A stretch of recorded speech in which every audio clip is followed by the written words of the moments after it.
amigos y hermanos? Bienvenidos a Presente 7. Ahora estamos para estudiar y analizar la lección número 3, que lleva por título La rebelión global y los patriarcas. Hemos estado estudiando y analizando estas lecciones prácticamente por 5 o 4 puntos y hoy no es la excepción. Vamos a analizar esta lección con 5 puntos. Así es que no olviden que Presente 7 es nuestro eslogan. ¿Está bien? Punto número 1. Cuando Dios nos confronta con nuestros pecados, nuestra reacción revela lo que hay en nuestro corazón. Quiero decirles algo muy interesante. Siento que es una de las cosas que más me llama la atención. Y es una de las cosas que nosotros revelamos como seres humanos. Tal vez hay lecciones del pasado que nos van a dejar hoy grandes lecciones para nuestra vida espiritual. Por ejemplo, ese comentario me llama la atención de la lección. Cuando Dios nos confronta con nuestros pecados, nuestra reacción revela lo que hay en nuestro corazón. ¿Ya? Es decir que realmente cuando Dios nos confronta por pecados que cometimos, nuestra reacción revela lo que hay en nuestro corazón. ¿Ya? Mire, solo 2 ejemplos así rapidito. Está, por ejemplo, la reacción de Adán. ¿Ya? La reacción de Adán dice que cuando el hombre cometió un pecado, dice Génesis capítulo 3, versículos 9 y 10, dice que Dios buscó al hombre.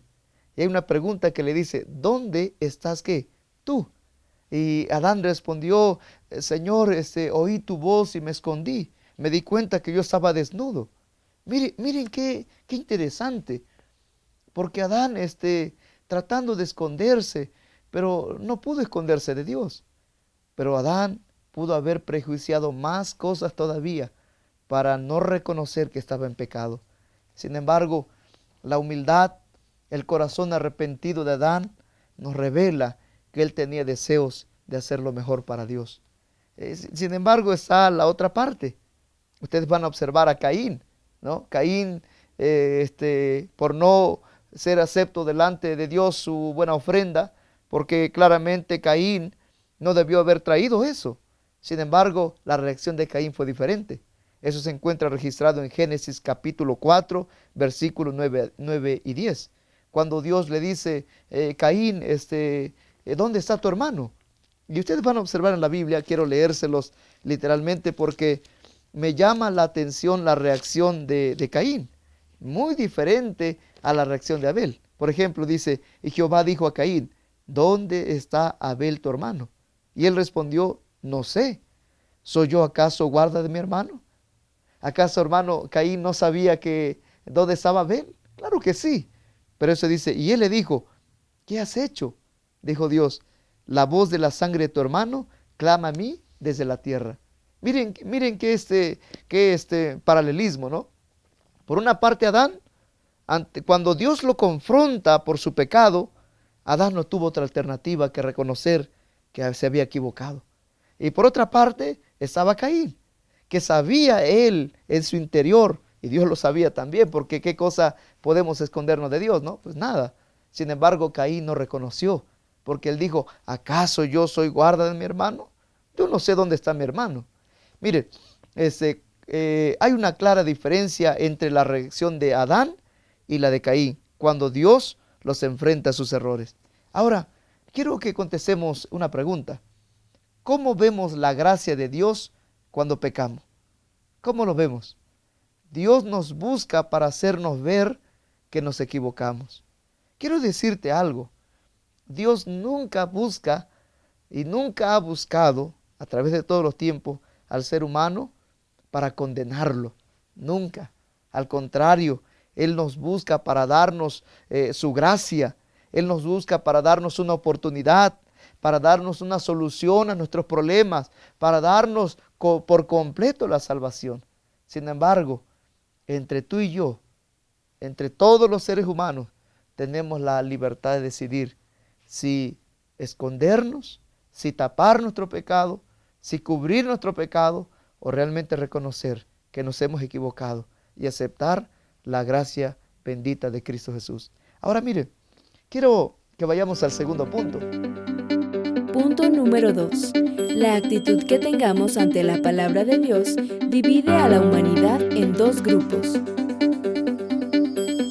Por eso frecuentemente hay en la Biblia dos cosas nada más: el camino ancho, el camino angosto, negro, blanco,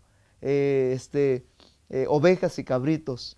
Siempre hay eso: Cristo y Satanás. La mujer que dice el Evangelio que fue dejada y la otra que fue tomada. Ahora mire, ¿cómo se ve esto en el diluvio? ¿Ya? Hay una experiencia también. ¿Cómo se ve esto en el diluvio? Mire qué interesante, que usted va a observar que en Génesis capítulo 6, versículo 5, que quiero leérselos literalmente, mire cómo se empieza a observar esta división desde esta experiencia del diluvio. Dice la Biblia: y vio Jehová que la maldad de los hombres era mucha en la tierra, y que todo designio de los pensamientos del corazón de ellos era de continuo solamente al ¿qué? Al mal. Miren qué interesante, ¿no? Cómo eso se ve en el diluvio. Pero déjenme decirles que también está la otra parte, la parte de la obediencia, la parte de la fe. Y ese es el personaje que en la lección nos llama Noé. Noé es la otra parte. Los antediluvianos, dice la Biblia, que su pensamiento del corazón era solamente de continuo al mal, de continuo al mal. No era así con Noé y su familia. Noé, un hombre perfecto, un hombre justo, un hombre recto, íntegro. Esa es la otra parte. Esa es la otra parte que sin duda alguna nos muestra la actitud de la confianza que tenemos en la palabra de Dios. Amigo, yo quiero decirte algo. Son un paralelismo de cómo nosotros, aún cuando pareciera ser que muchas ideologías baratas dicen que es imposible hoy vivir una religión tal como lo muestra la palabra de Dios, pero no. En la Biblia hay ejemplos. En la Biblia hay ejemplos como Noé, un hombre fiel y leal a la palabra de Dios. Pero también hay ejemplos como los antediluvianos, que hoy mismo se repite, una tremenda desobediencia. Ahora, ¿cómo podrá verse al final de la historia del mundo? ¿Cómo podrá verse al final de la historia del mundo? ¿A qué me estoy refiriendo?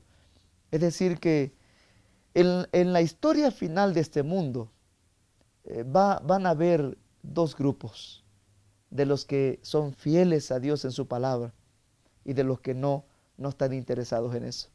Ahora, ¿cuál es la alternativa? ¿Cuál es la alternativa que Dios ha establecido? Se encuentra en San Marcos 16:16. Dice: el que creyere y fuere ¿qué?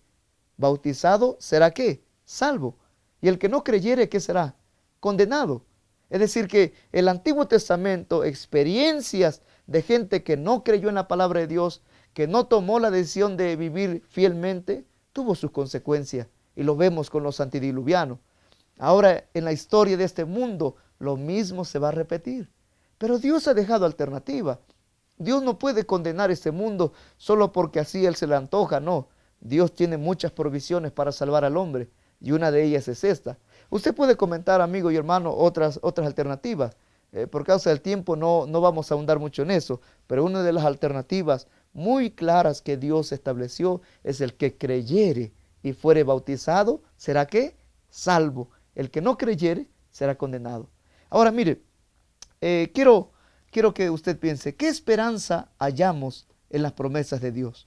¿Qué esperanza hallamos en las promesas de Dios? ¿Saben que la muerte de Jesucristo trajo a nosotros esperanza? ¿Ya? Mire, lo dice San Juan 3:16, ¿ya? Muy claro: porque de tal manera amó Dios al ¿qué? Al mundo, ¿ya? Que dio a su Hijo unigénito, para que todo aquel que en Él cree no se pierda, mas tenga ¿qué? Vida eterna. ¿Qué mayor esperanza que la muerte de Jesucristo? La muerte de Jesucristo nos trajo esperanza, porque nosotros, al cumplir esa promesa de enviar a su Hijo, podemos saber que la profecía del Mesías se cumplió, y entonces nos afirma que las promesas de Dios son una garantía que nos asegura la victoria sobre todas las cosas. Punto número 3. El nombre de Dios es vindicado cuando obtenemos victorias en su nombre. ¿Qué papel juega la obediencia en esto. Es decir, ¿qué papel juega la obediencia del gran conflicto? Quiero que pensemos en eso. Miren qué es la obediencia, ¿verdad? Ahora quiero decir que el nombre de Dios es vindicado cuando obtenemos victorias en su nombre. Yo quiero decirte que si Cristo, su ministerio, nos demostró que podemos ser obedientes a su palabra, eso significa que nosotros los seres humanos podemos hacerlo. ¿Por qué? Porque Cristo, mismo lo dijo San Juan, se encarnó, vino como ser humano a demostrarnos que sí podemos ser obedientes. Aun cuando Satanás crea en nosotros un ambiente en que no podemos ser fieles a las promesas de Dios, no podemos ser leales a la palabra de Dios, el ministerio de Cristo, querido amigo, nos enseña que podemos ser obedientes. Y la obediencia, el papel de la obediencia, querido amigo, revela que aún en este mundo lleno de pecado, podemos ser fieles. Ese es el papel de la obediencia, que cuando nosotros obedecemos la palabra de Dios, nosotros estamos testificando que aun cuando el pecado ha abundado, también sobreabunda la gracia para que nosotros seamos fieles a Él. Ahora, hay otra pregunta que quisiera dejar en sus mentes. ¿Por qué es necesario que el nombre de Dios sea vindicado ante el universo? ¿Por qué? Miren, esta pregunta se une con la pregunta de la lección número 1. ¿Por qué Dios no terminó a través del sacrificio de Cristo, exterminó ya todo en el gran conflicto? Sin embargo, hay algo muy importante en la historia del gran conflicto. ¿Por qué es necesario que el nombre de Dios sea vindicado ante el universo? ¿Saben por qué? Porque hay muchas incógnitas en la mente de los seres humanos. Por ejemplo, ¿por qué me pasa esto a mí? ¿Por qué tuvo que morir mi padre? ¿Por qué tuvo que morir mi hijo en un accidente? ¿Por qué esto? ¿Por qué el mal? ¿Por qué pareciera ser que los malos prosperan y los buenos les va mal? Por esa razón, amigo, por esa razón es necesario que el nombre de Dios sea vindicado. ¿Saben por qué? Porque es necesario que el universo, a través del sacrificio de Cristo, a través de tu vida en obediencia, cuando eres fiel, cuando eres leal, eres íntegro, estás vindicando el nombre de Dios. Estás vindicando la presencia de Dios. Estás vindicando la justicia de Dios. ¿Por qué? Porque aún en medio de la abundancia del pecado se puede ser obediente.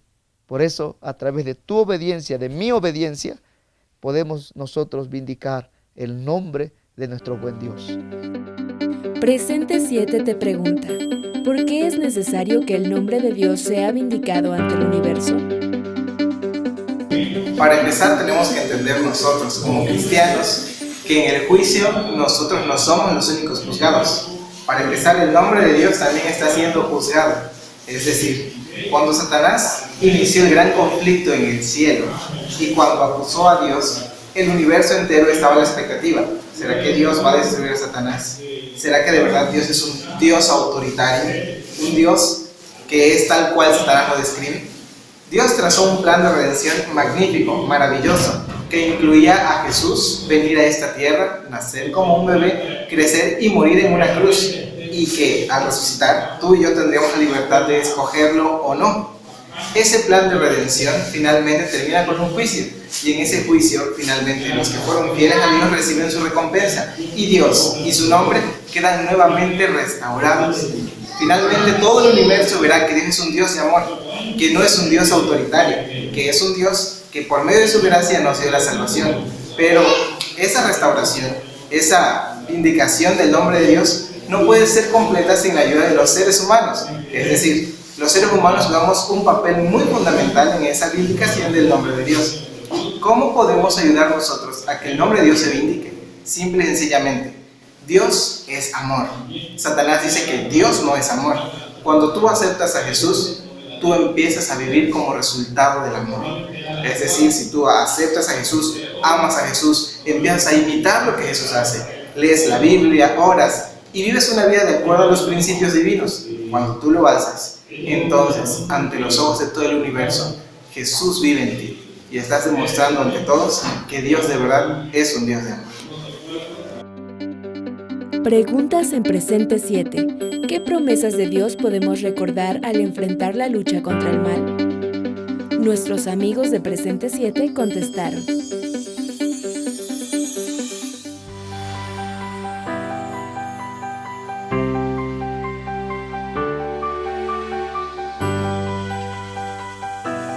Punto número 4.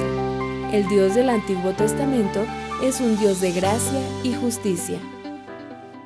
A veces queremos dividir dos cosas, ¿no? Que pareciera ser que el Dios del Antiguo Testamento es un Dios más tirano, como que de vengador. Sin embargo, no. Dios siempre ha sido un Dios de gracia y de justicia a través de todos los tiempos, aún en el Antiguo Testamento. Ahora, mire, una pregunta así para que podamos comprender este pensamiento.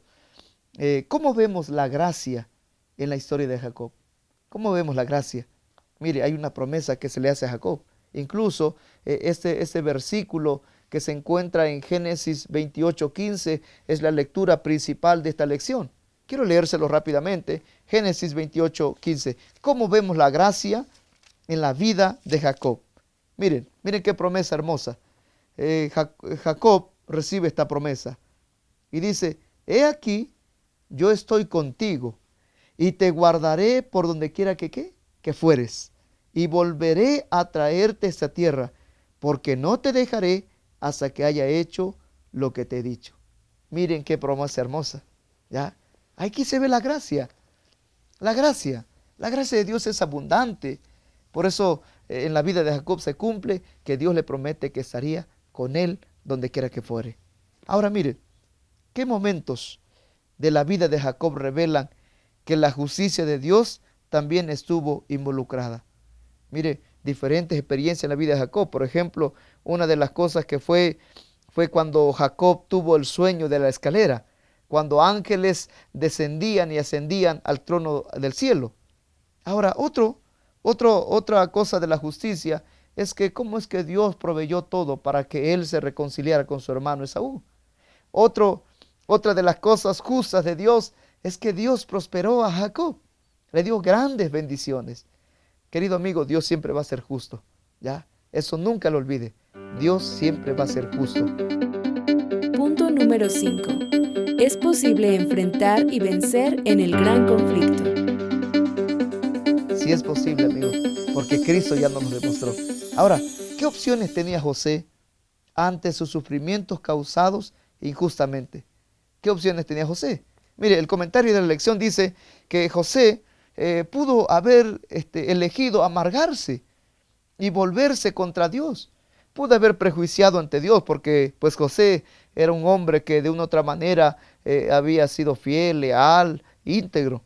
Sin embargo, él decidió mantener su fe en medio de esa lucha angustiosa. Así lo dice el comentario de la lección. Textualmente se lo estoy leyendo. Pudo haber elegido amargarse y volverse contra Dios, pero en cambio decidió mantener su fe en medio de esa lucha angustiosa. También mira otra opción que pudo haber hecho. Aparte de eso, cuando llegó al reinado, él pudo haber encarcelado a todos sus hermanos, ¿no? Porque pudo haber guardado rencor, resentimiento, ira, venganza contra sus hermanos. Sin embargo, no lo hizo. No lo hizo. Esa es una muestra, amigo, de que en el gran conflicto, desde que se desató en el cielo, bajó a la tierra, personajes en la Biblia nos demuestran que se puede ser victorioso por la confianza plena que tengamos en Él. Ahora mire, esta pregunta, aunque ya hemos avanzado en ciertas respuestas, ¿cuál era el secreto para vencer en la vida de José? ¿Saben? El secreto era su confianza en Dios. José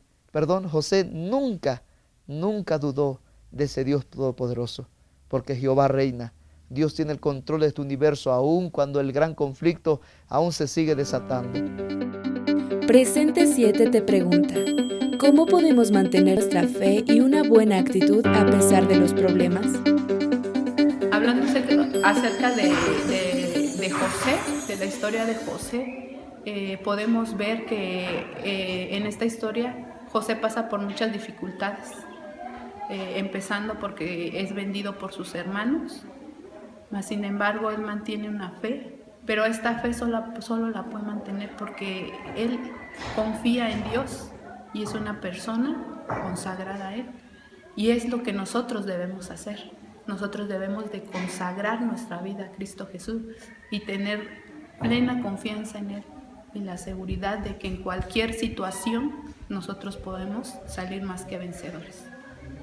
Querido amigo, quiero decirte que todo lo que hemos estudiado en estos 5 puntos, Adán y Caín, un paralelismo de cuál debe ser nuestra reacción, Noé y los antediluvianos, un paralelismo de cuál debe ser nuestra actitud ante el gran conflicto.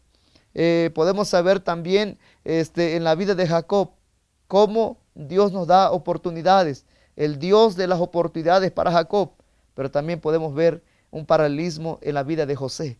Miren, cómo José no albergó prejuicio contra Dios, aun cuando no le estaba yendo tan bien. Cuando le estaba yendo tan mal, él pudo elegir confiar plenamente en ese Dios todopoderoso. Amigo, quiero decirte que la rebelión global y los patriarcas nos enseñan que podemos ser victoriosos en el nombre de Cristo y que por nuestra vida de obediencia, por nuestra vida de integridad, nosotros vindicamos la justicia de ese buen Dios todopoderoso. Amigo, no olvides, presente 7. Dios te bendiga. Contáctate con nosotros. Queremos saber también tus aportaciones de las preguntas que hemos leído. Queremos saber qué opinas, qué pensamiento tienes, qué otros textos bíblicos puedas utilizar también. Así es que deseo que Dios te bendiga.